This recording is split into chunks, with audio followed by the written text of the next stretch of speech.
Hello friends, welcome to my YouTube channel. आज शुरू करेंगे एक्सरसाइज 8.2 से question number 4। The cost of an article was ₹15,500। कोई चीज़ थी, कोई आर्टिकल था, उसका प्राइस 15,500 था। ₹450 वर स्पेंड ऑन इट्स रिपेयर, और उस चीज़ की रिपेयर के ऊपर ₹450 खर्च कर दिए। फॉर एग्जाम्पल, कोई पुरानी चीज़ थी, उसको खरीद लिया इतने रुपए में और फिर ₹450 उसकी रिपेयर के ऊपर खर्च कर दिए।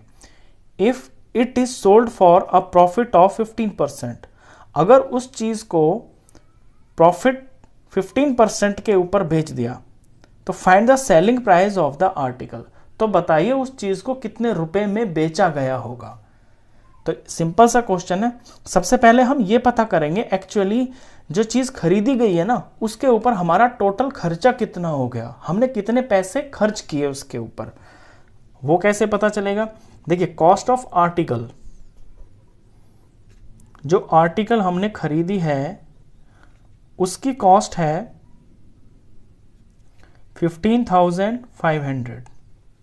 अब सिर्फ यही पैसे तो खर्च नहीं हुए, हमने इसके ऊपर रिपेयर भी की, रिपेयर करने में भी हमारा पैसा खर्च हुआ, तो वो पैसा भी इसके अंदर जोड़ेंगे।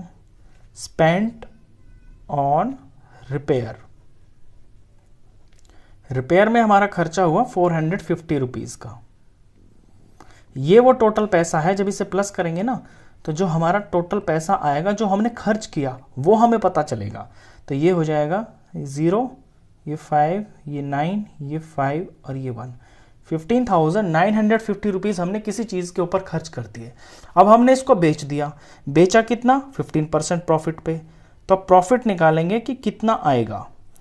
Profit is equal to 15% profit है ना, तो 15/100। और प्रॉफिट हमेशा सीपी के ऊपर निकलता है। ये जो चीज़ आई है ना, ये हमारी एक्चुअल सीपी आ गई। हम इसे सीपी से डिनोट करेंगे। सीपी वो चीज़ होती है कॉस्ट प्राइस, यानी कोई चीज़ हमको कितने में पड़ी, हमने कितने खर्च किए, तो ये एक्चुअल सीपी ये बनी है। इसी के ऊपर हमारा प्रॉफिट निकलेगा। तो 15,950। तो प्रॉफिट कितना आएगा? ये 0 से तो 0 कट गया। अब ये 1595 को 15 से मल्टीप्लाई करेंगे, तो यहाँ मल्टीप्लाई कर लेते हैं। 1595 को मल्टीप्लाई करेंगे 15 से। 5 5 से 25, 2 आ गया। 9 5 से 47, 48, 49 आ गया। 45, 47 आ गया। 25, 29 आ गया। 5 6 7 आ गया। और फिर ये 1 से मल्टीप्लाई हो रहा तो एज इट इज़ यही आ जाएगा। 5 9 5, ये 1 और ये आ गया 5 7 5 12 का 2 1 9 हज़ार 18 और 1 19, यहाँ 12 और 1 13 और ये 1 कैरी और ये 2 3। तो ये जो वैल्यू आई है ये आई है 23925। अब इसके नीचे 10 भी लगा हुआ है, तो ये जो 10 है ये डिवाइड में है ना, तो 10 डिवाइड में लगाएंगे। अब 10 से जब इसे डिवाइड करेंगे तो डेसिमल लग जाएगा, 0 हट जाएगा और पीछे से एक अक्षर छोड़ के पॉइंट लग जाएगा। तो 2392.5, यहाँ से एक प्लेस छोड़ के डेसिमल लग गया। इतने रुपए की उसने प्रॉफिट, मतलब इसको बेचने पर इतने रुपए उसने कमाए।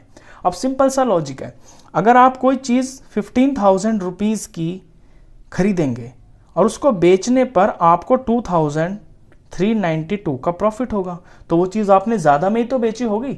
जब चीज़ ज़्यादा में बेची है तभी तो आपको प्रॉफिट हुआ।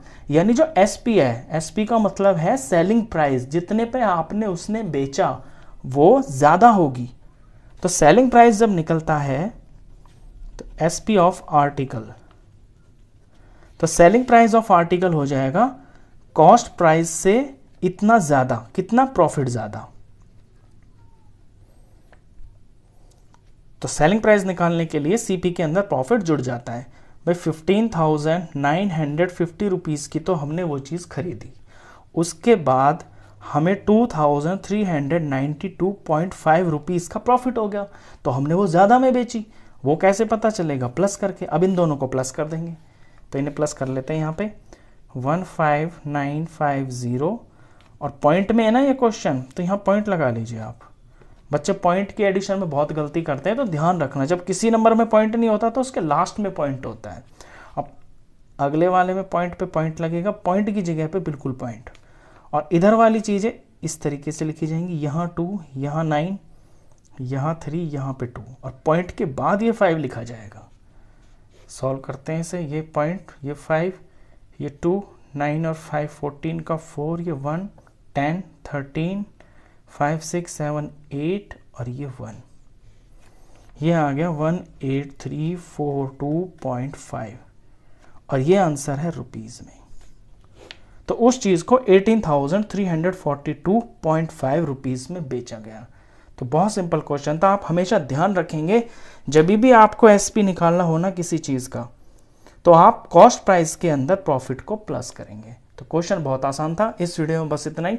नेक्स्ट क्वेश्चंस के लिए मिलते हैं फिर नेक्स्ट वीडियो में। तब तक के लिए गुड बाय।